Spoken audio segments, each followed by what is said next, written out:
பாஜக மாநில தலைவர் திரு நயினா நாகேந்திரன் இது குறித்து செய்தியாளர்களை சந்தித்தார். அந்த காட்சிகள். நான் அவருடைய கட்சியிலிருந்து அவரு கூட்டிலிருந்து வெளியே போயிட்டாருன்னா நான் எப்படி காரணம் என்ன காரணத்தை சொல்லி அவர் சொல்றாரு எனக்கு தெரியல. ஆக்சுவலாக என்ன பேட்டி கொடுத்தாங்க அப்படிங்கன்னு என்ன பார்க்கல. நான் இப்போ தான் மீட்டிங்கில் இருந்தேன், நீங்கள் கூப்பிட்டோன்னு நேரே வந்திருக்கிறேன்.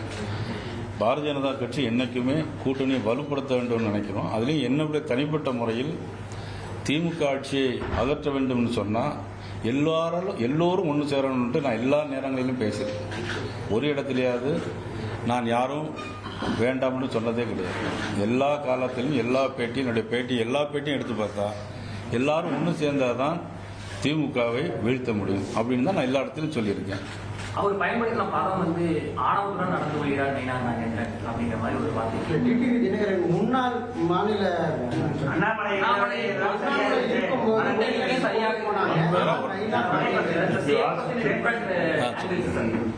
முன்னாள் மாநில தலைவர் அண்ணாமலை ஒருங்கிணைத்து கொண்டு போனார். ஆனா நயினா நாகேந்திரன் ஒருங்கிணைத்து கொண்டு போல அப்படிங்கிறத குற்றச்சாட்டு.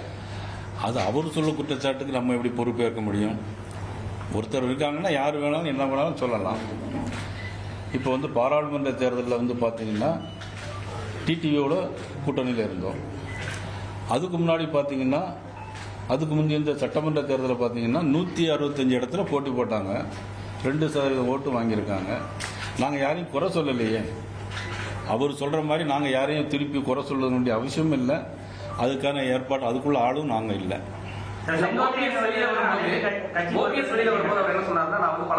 தொடர்பு கொண்டு அவர் எனக்கு உரிய இது கொடுக்கல, மரியாதை கொடுக்கல அப்படின்னு சொல்லி ஓகே சொன்னாரு. டிடிவி வெளியில அதே குற்றச்சாட்டை வேற மாதிரியா வச்சிருக்காரு. அதெல்லாம் அது எதனால அப்படி சொல்றாங்கன்னு தெரியல. ஒருவேளை அவரு சொல்லி இவங்க சொல்றாங்களா, இவங்க சொல்லி அவங்க சொல்றாங்களான்னு எனக்கு தெரியல. அந்த குற்றச்சாட்டுக்கெல்லாம் நான் பொறுப்பேற்க முடியாது. எப்படிங்க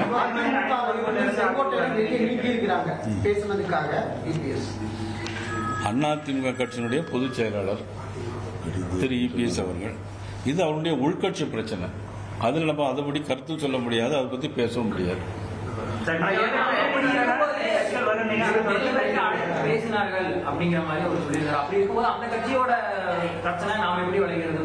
எப்படிங்க நேற்றைக்கு செங்கோட்டையன் பேசும்போது என்னை கூப்பிட்டு இது விவகாரம் தொடர்பா டெல்லியில கூப்பிட்டு பேசினாங்க அப்படிங்கிற வாக்கியம் சொல்லியிருந்தாரு. அப்படி இருக்கும்போது அந்த கட்சியோட விவகாரம் நான் எப்படி இதுல இன்னைக்குமே பாரதிய ஜனதா கட்சி அடுத்ததுல தலையிடாது.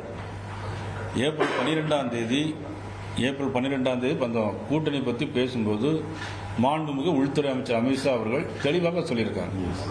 அது அவங்களுடைய உள்கட்சி பிரச்சனை சொன்னாங்க. இதுவரையிலும் நடந்தது அதுதான். நாங்கள் எந்த கட்சியிலையும் நாங்கள்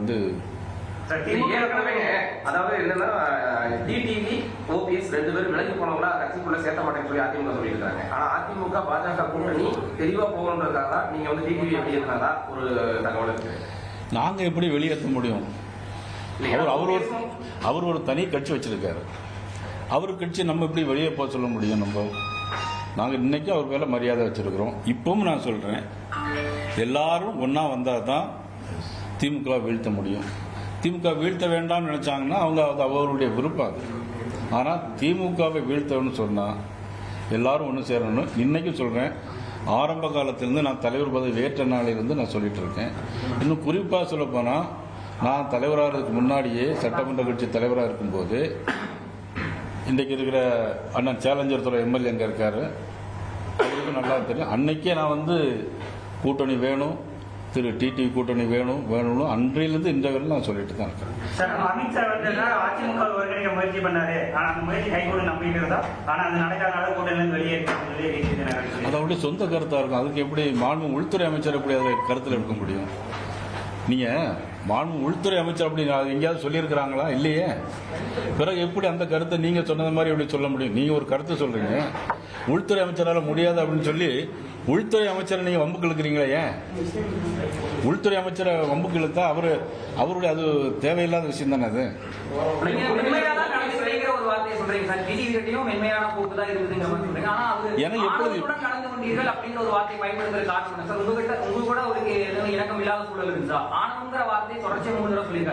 சார், ஒருத்தர் திட்டுறாருனாக்கி அதுக்கு நீங்க எப்படி காரணம் அப்படின்னு சொல்லி கேட்கிற மாதிரி இருக்கு. நீங்க உங்க மேலதான் குற்றச்சாட்டு. அது எனக்கு நான் என்ன சொல்ல முடியும்? நீங்க அவர்கிட்ட ஆணவத்துடன் நடந்து கொண்டீர்கள் அப்படிங்கிற மாதிரி. நான் அவர்கிட்ட எங்கேயும் யார்கிட்டயுமே நடந்து கொண்டது கிடையாது. வந்த உடனே அவங்களுக்குலாம் வாங்க வணக்கம் தான் சொல்லிட்டு இருக்கேன்.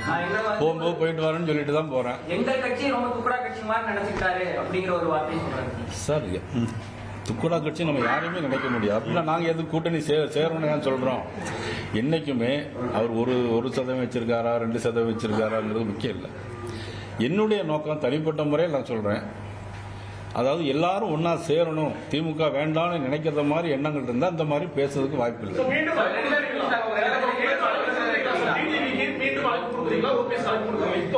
அதாவது என்ன பொறுத்த எல்லாரும் ஒண்ணு சேரணும் சார். எல்லாரும் ஒண்ணு சேர்ந்தாதான் திமுக வெல்லும் சார். அது அவருடைய கட்சி. உங்க வீட்டுல ஒரு பிரச்சனை நடக்காது, நான் எப்படி தலையிட முடியும்?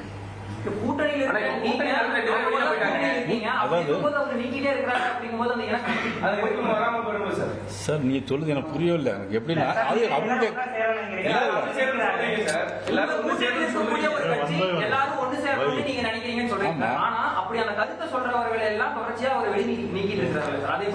சார் அது அவருடைய கட்சி பிரச்சனைன்னு சொன்னா மறுபடியும் அதே நீங்க திருப்பி ரிப்பீட் பண்றீங்க.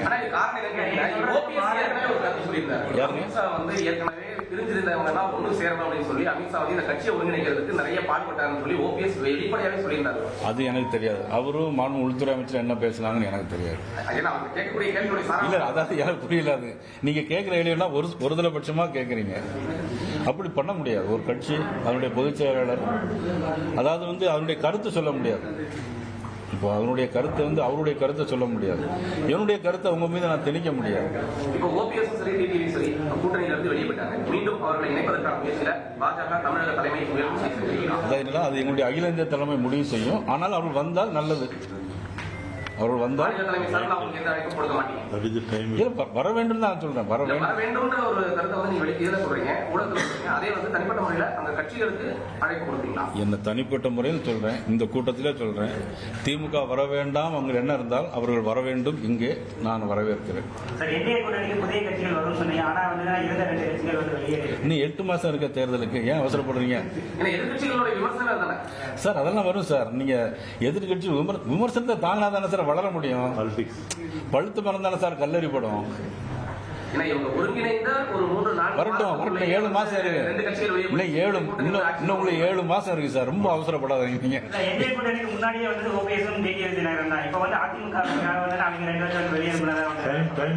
இல்ல அரசியல் எது நிரந்தரமா இருந்திருக்கு சொல்லுங்க பார்க்கலாம். அரசியல் ஏதாவது நிரந்தரமா எங்கேயாவது நடந்திருக்கா சார்? நீங்க இதே மதிப்புக்குரிய தினகரன் அவர்கள் எங்களோட எந்த சட்டமன்றத்தில் கூட்டணி இல்லை. மதிப்புக்குரிய திரு இபிஎஸ் அவர்கள் பாராளுமன்றத்தில் கூட்டணி இல்லை. அதனால ஒரு சைடு மாறி மாறி வரும். அதனால இதை வச்சு ஒரு முடிவு பண்ணிட முடியாது. நீங்க அவசரப்பட வேண்டாம். நல்லது நடக்கும். வரும் சார் வரும். கூட்டணி உங்களுக்கு இருக்குமே உங்களுக்கு தெரியுங்களா? அதிமுக இருக்கிறோம், நாங்க இருக்கிறோம். பிறகு பாரிவேந்தர் கட்சி இருக்குது. ஐயா ஜி.கே. வாசனுடைய தமிழ் மாநில காங்கிரஸ் இருக்குது. பிறகு அண்ணன் ஏசி சண்முகம் தலைமையிலான கட்சி இருக்குது. வேற சமாதானப்படுத்துறதுக்கு முயற்சிக்க மாட்டாரு. ஓபிஎஸ் விவகாரத்திலேயே பயங்கரமா பொய் சொல்லிட்டாரு நயினார் நாகேந்திரன். இது ஓபிஎஸ்க்கு நடந்தது நாளைக்கு எனக்கும் நடக்குங்கிற மாதிரி சொல்றாரு. அவரை சமாதானப்படுத்தவோ இல்ல மீண்டும் அவர்கள் எல்லாத்தையும் ஒருங்கிணைக்கிறதுக்கு நீங்க முயற்சி எடுப்பீங்களா? கண்டிப்பா நான் முயற்சி எடுப்பேன். சார் இப்போ அமமுக சேரணும்னா ஏதோ நிபந்தனை அவங்களுக்கு தெரியும் அப்படின்னு சொல்லியிருக்காரு. எந்த விதமான அது எனக்கு தெரியாது. அவங்கள்ட்ட தான் கேட்கணும். நீங்க அந்த நிபந்தனையை சொல்லுங்க. அந்த நிபந்தனையை நயினார் நாகேந்திரன் கேட்டு நான் திருப்பி உங்கள்கிட்ட வாரேன்னு சொல்லுங்க. அந்த நிபந்தனையை வச்சு நான் ஒரு வீட்டிலே வேணாலும் போய் கேட்கறேன். இந்த மாதிரியான கூட்டல்கள் திமுகவுக்கு சாதகமா போயிருப்பாங்க சார் வரக்கூடிய தேர்தல். ஏன்னா உங்களோட கூட்டத்தில் இருக்கக்கூடியவர்களுக்கு புகைச்சல் தொடர்ச்சியாக இருக்கு. ஒண்ணு தெரிஞ்சுடுங்க. அதாவது புகைச்சல் சாதகமா இருக்குமா இல்லையா ரெண்டாவது விஷயம். இன்னைக்கு தமிழ்நாட்டில் இருக்கக்கூடிய விஷயங்களை நீங்கெல்லாம் தயவு செய்து உங்களுக்கு தெரியும். அதாவது இன்னைக்கு நடக்கக்கூடிய பாலியல் வன்கொடுமைகள் எத்தனை 24 லாக்அப் டெத்து 24 லாக்அப் டெத்து எல்லா இடத்துலையும் எல்லா இடங்கள்லையும் என்ன நடக்குது?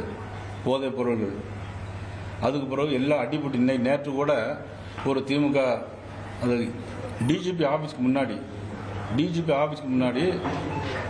திமுக கூட்டணியில் ஒரு கட்சி ஆளை அடிக்கிறாங்க. கேமராவில் பதிவாகுது. இன்னைக்கு வரை எஃப்ஐஆர் போடல.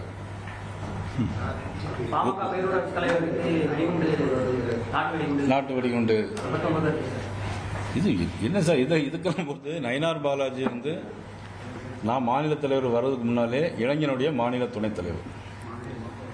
பாரதிய ஜனதா கட்சி ஒரு குடும்ப கட்சி கிடையாது. திமுக ஒரு குடும்ப கட்சி. ஒத்துக்கிறீங்களா?